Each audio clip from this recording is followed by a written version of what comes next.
The Roman Empire did not appear overnight. In fact, the story did not even begin in Rome. According to legend, it all started in Alba Longa, a city located around 25 kilometers from Rome. The king of the city, Numitor, was overthrown by his younger brother Amulius. To secure the throne, Amulius had Numitor's sons killed. He then forced Numitor's surviving daughter, Rhea Silvia, to become a Vestal virgin, so she would never have children. The plan seemed perfect. But in Roman legends, plans rarely go perfectly. Rhea Silvia later became pregnant and gave birth to twin boys, Romulus and Remus. She claimed that Mars, the god of war, was their father. Amulius was not exactly convinced, so he ordered the babies to be placed in a basket and thrown into the Tiber River. But the twins did not die. The river carried them safely to the shore, where, according to legend, they were found and nursed by a she-wolf. Later, a shepherd discovered them and raised them as his own children. When Romulus and Remus grew up, they learned the truth about their identity. They returned to Alba Longa, overthrew Amulius, and restored their grandfather Numitor to the throne. But the twins no longer wanted to live in the shadow of another king. They decided to build a city of their own. There was just one problem. They could not agree on where to build it. Romulus wanted the city on the Palatine Hill, while Remus preferred another location. The argument grew more intense. Romulus began building a wall around the place he had chosen. Remus mocked him by jumping over the wall. Romulus did not find it funny. He killed his brother and named the new city after himself, Rome. So, one of the greatest empires in history began with a fight between two brothers. The new city soon faced another problem. Most of its population consisted of fugitives, exiles, debtors, and men looking for a fresh start. There were almost no women. Instead of solving the problem through diplomacy, Romulus invited the neighboring Sabines to a large festival. In the middle of the celebrations, the Roman men kidnapped the Sabine women. Naturally, the Sabines declared war on Rome. During the battle, however, the kidnapped women stepped between the two armies. On one side stood their fathers and brothers. On the other stood their new husbands. They begged both sides to stop fighting. In the end, the Romans and Sabines united and became one people. Rome was then ruled by 7 kings. These rulers expanded the city and built temples, bridges, sewers, and defensive structures. But the final king, Tarquinius Superbus, became so cruel and oppressive that the Roman people drove him out of the city. The Romans no longer wanted one person to hold so much power. So, around 509 BC, the Roman kingdom came to an end, and the Roman Republic was born. Instead of a king, Rome was now governed by 2 consuls elected every year. Each consul could veto the other, which was supposed to stop any single person from taking complete control. At least that was the theory. During the early years of the Republic, Rome was constantly at war. It fought neighboring Latin cities, mountain tribes, and Greek colonies in Italy. Then the Gauls invaded Rome and burned much of the city. The Romans were only able to make them leave by paying them in gold. This humiliation changed Rome forever. Determined never to be so vulnerable again, the Romans created a much more disciplined and militarized society. They first took control of Italy, and then turned their attention to the Mediterranean, but there was already a powerful rival waiting for them: Carthage. Carthage was wealthy, advanced, and protected by a massive navy. Rome and Carthage fought 3 major conflicts known as the Punic Wars. At the beginning of the First Punic War, Rome barely had a navy. But after capturing a Carthaginian ship, the Romans copied its design, built their own fleet, and eventually won the war. Then came the Second Punic War, and with it came Hannibal. Hannibal marched from Spain with his army and war elephants, crossed the Alps, and entered Italy. For years, he defeated Roman armies and pushed Rome close to destruction. But the Romans refused to surrender. Realizing that they could not easily defeat Hannibal in Italy, they attacked Carthaginian territory in North Africa. Hannibal was forced to return home, where he was finally defeated. By the end of the Third Punic War, Rome had completely destroyed Carthage. Now there was no major power left in the Mediterranean capable of challenging Rome. Rome went on to control Spain, Greece, North Africa, and large parts of Anatolia. But while the Republic expanded abroad, it began falling apart at home. The gap between the rich and the poor grew larger. Small farmers returned from war only to find that they had lost their land, while wealthy families bought enormous estates. Soldiers became more loyal to their generals than to Rome itself. It was in this environment that Julius Caesar rose to power. Caesar went to Gaul and conquered much of what is now France and Belgium.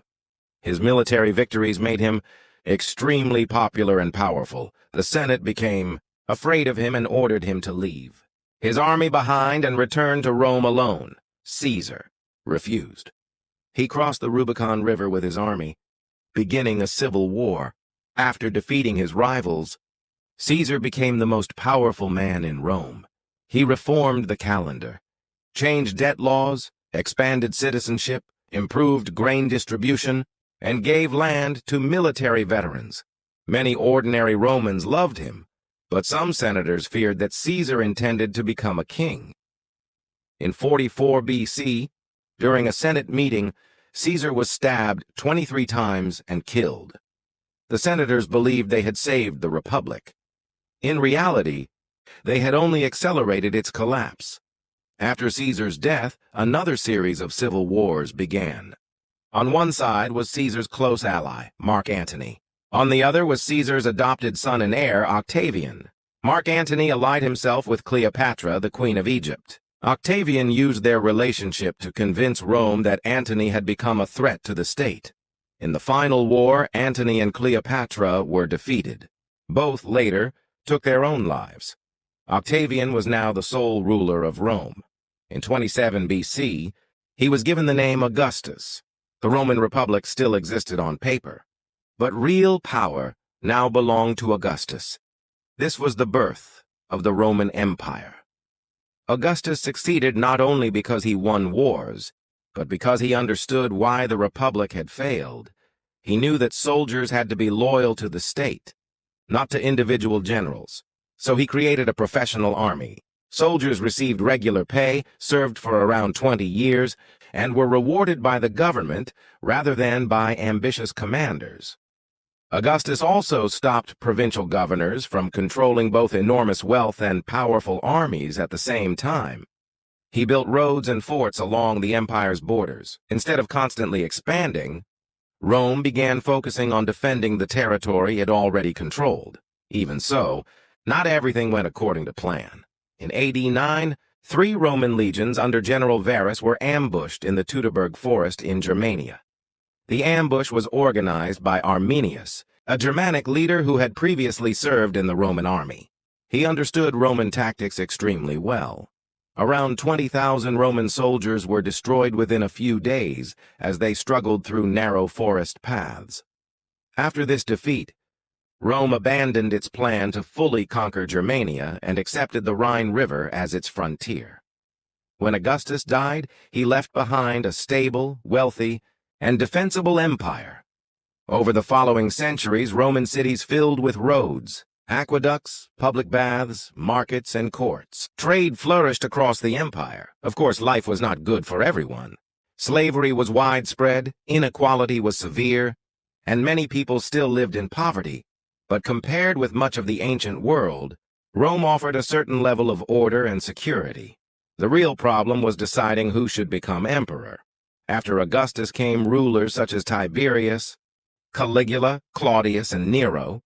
The Praetorian Guard, originally created to protect the emperor, became a major political force. They killed Caligula and chose Claudius as his replacement. In later years, they removed emperors, murdered them, and at one point even sold the position of emperor to the highest bidder. By then, everyone understood the truth. Whoever controlled the army controlled Rome. After Nero died in AD 68, 4 different emperors claimed the throne within a single year. Armies in different parts of the empire supported their own commanders. Rome repeatedly fell into civil war but somehow continued to survive. In AD 117, Under Emperor Trajan, the empire reached its greatest territorial size. But during the 3rd century, everything began to fall apart. Emperors changed rapidly, and many were assassinated. Germanic tribes attacked from the west, while Persian armies pressured Rome from the east. Disease spread through the cities, the currency lost its value, and the economy began to collapse. The empire had become too large to govern from a single center. Emperor Diocletian divided the administration into 4 parts, creating a system known as the Tetrarchy. But when he retired, the rulers immediately began fighting one another.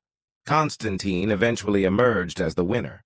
He reunited the empire, but instead of returning to Rome, he founded a new capital in the east, Constantinople. The city stood on important trade routes between Europe and Asia. It was wealthy, strategically located, and easier to defend than Rome. During Constantine's reign, Christianity was legalized. A religion that had previously faced persecution gradually became one of the most powerful forces in the empire. In AD 395, the Roman Empire was divided into 2 administrative regions, the Eastern Roman Empire and the Western Roman Empire. The East was richer, more populated, and easier to defend.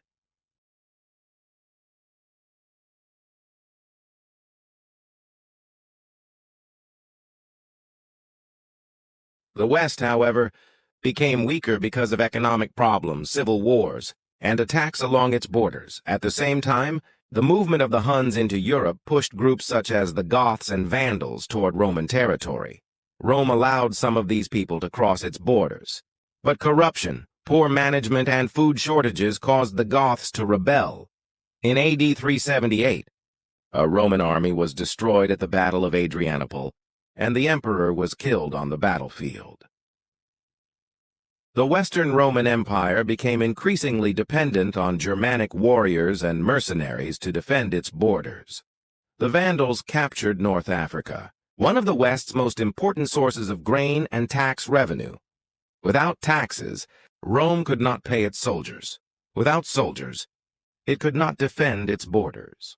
In AD 410, the Visigoths sacked the city of Rome. In AD 455, the city was sacked again. Finally, in AD 476, a Germanic commander named Odoacer removed the young Emperor Romulus Augustus from power. There was no great final battle. The last emperor was simply dismissed, and that was the end of the Western Roman Empire. But Rome's story was not completely over. The Eastern Roman Empire, which we now call the Byzantine Empire, still considered itself Roman. Based in Constantinople, it survived for almost another 1,000 years. It fought against the Persians, Arab armies, Crusaders, and Turkish states. Over time, it slowly lost its territory until only Constantinople and the surrounding region remained. In 1453, the city was conquered by the Ottoman Sultan Mehmed II. With its fall, the final state that still called itself Roman came to an end. Rome's transformation from a small city into a vast empire took centuries. Its collapse did not happen because of one single event either. Civil wars, economic problems, political corruption, disease, invasions, and poor leadership gradually weakened the system. But even after Rome disappeared, its legacy remained. Its roads, laws, architecture, languages, cities, and ideas about government still influence the world today. Rome may have fallen, but its story never truly ended.